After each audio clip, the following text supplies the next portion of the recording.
কিন্তু সমস্যা একটাই, আমি এভাবেই কথা বলি, সুর করে কথা বলি না। এভাবে কথা শুনবেন তো? আল্লাহ তাআলা তৌফিক দিক, সকলে বলি আমিন। শোনেন, রাসূলুল্লাহর নাম যেখানে পড়া হয়, উচ্চারিত হয়, অথচ যেই ব্যক্তি, যেই উম্মত তার উপরে দরুদ পাঠ করে না, ওই ব্যক্তি ধ্বংস হয়ে যাবে। এটা আমার কথা না। রাসূলুল্লাহ যখন মসজিদের মেম্বারে ছিলেন, তখন জিবরাইল আমিন এই কথা বলেছিলেন, 3টা কথা বলেছিলেন। তার মধ্যে একটা কথা ছিল যে ওই ব্যক্তি ধ্বংস হোক যে ব্যক্তি নবীর নাম শুনে কিন্তু দরুদ পাঠ করে না।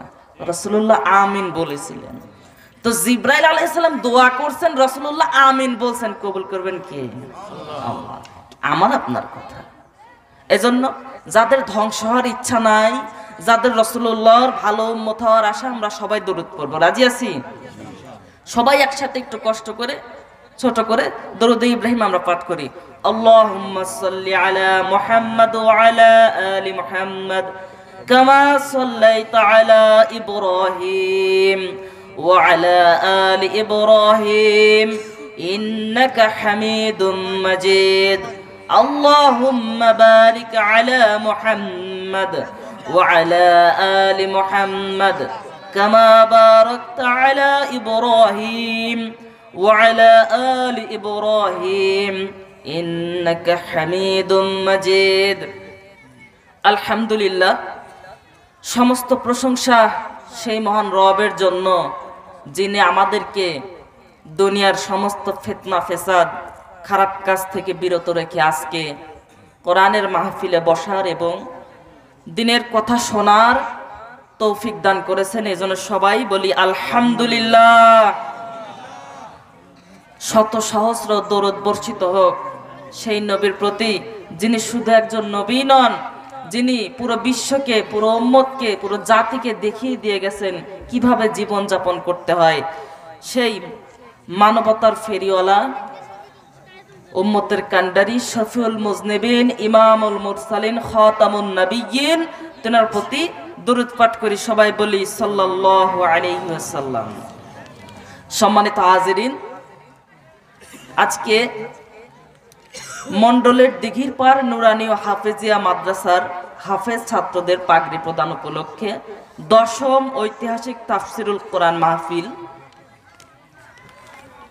তো আজকের প্রধান তাফসির কারক, বিশিষ্ট ইসলামের চিন্তাবিদ, মুফাসসিরে কোরআন, মিডিয়া ব্যক্তিত্ব, আমার অত্যন্ত শ্রদ্ধাভাজন মামা মাওলানা মোহাম্মদ গুলজার হোসেন মাহমুদি, সিরাজগঞ্জ, যিনি অসংখ্য জেল জুলুম অত্যাচার সহ্য করেছেন, কিন্তু কোরআনের পথ থেকে সরেন নাই।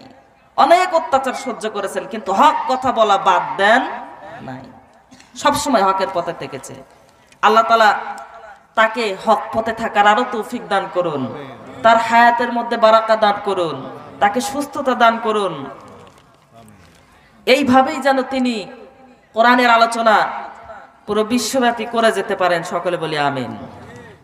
দ্বিতীয় তাফসির কারক হাফেজ মাওলানা মোহাম্মদ মাইদুল ইসলাম মিসবাহ, যার আমন্ত্রণে এখানে আজকে এসেছি। তৃতীয় তাফসির কারক মাওলানা মোহাম্মদ আবু জাহের সাহেব।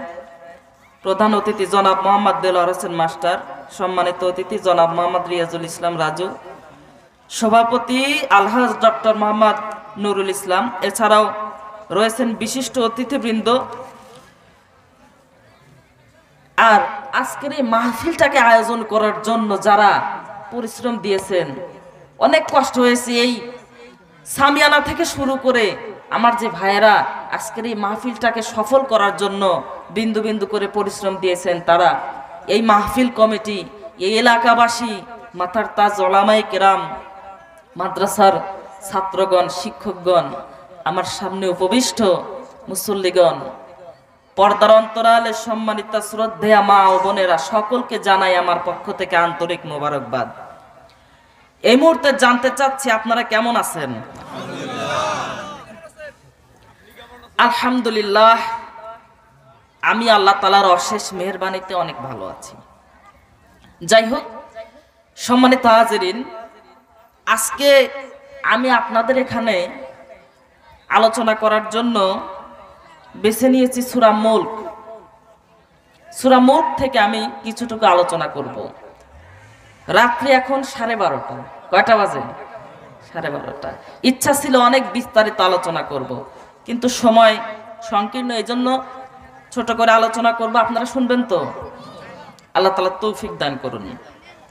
সম্মানিত হাজিরিন, এই সূরা মুলক কোরআনুল কারীমের এমন একটা সূরা, যেই সূরা কবরের আযাব প্রতিহত করে। সুবহানাল্লাহ পড়েন। এ কথা আমার নয়, এ কথা আমার নয়, হাদিসের মধ্যে এসেছে। শুধু তাই নয়, তাফসিরে ইবনে কাসিরের মধ্যে আছে, যেই ব্যক্তি এই সূরা ওই একদিন 2 দিন পড়লে হবে না, নিয়মিত পড়তে হবে। প্রতিদিন রাত্রে এশার নামাজ পড়ে ঘুমানোর আগে। কোন সময়? রাত্রিতে এশার নামাজ পড়ে যে ব্যক্তি প্রতিদিন নিয়মিত এই সূরা পড়বে, কবরে ওই ব্যক্তির আযাব থেকে এই সূরা প্রতিহত করবে। এই সূরা বারবার আল্লাহ তাআলার কাছে শাফায়াত করবে।